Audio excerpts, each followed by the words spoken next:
جدیدا مد شده که توی اینستاگرام میان به شما یک سری خودروها رو معرفی میکنن و میگن بیا به جای ماشین چینی یا ایرانی این ماشینا رو بخرید. بذار یه مثال براتون بزنم. فرض کنید بین 1.5 تا 2 میلیارد تومان پول دارید. میتونید برید یک سدان چینی با گارانتی و 1-2 سال سن بخرید.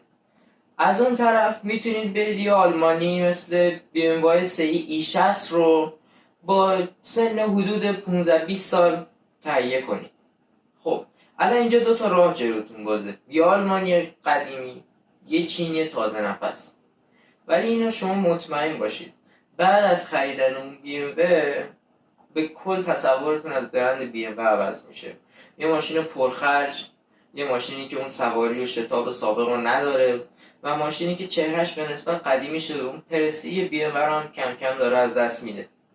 یه حالت دیگه پیش میاد که واقعا شما عاشق اون اتاق باشید و یه آدم ماشین باز نسبتاً دست باچار و آشنا به مکانیکی و قطعات یدکی باشید. اینجوری دیگه نیازی به توصیه من ندارید، بنابراین نیازتون میتونید برید تهیه کنید.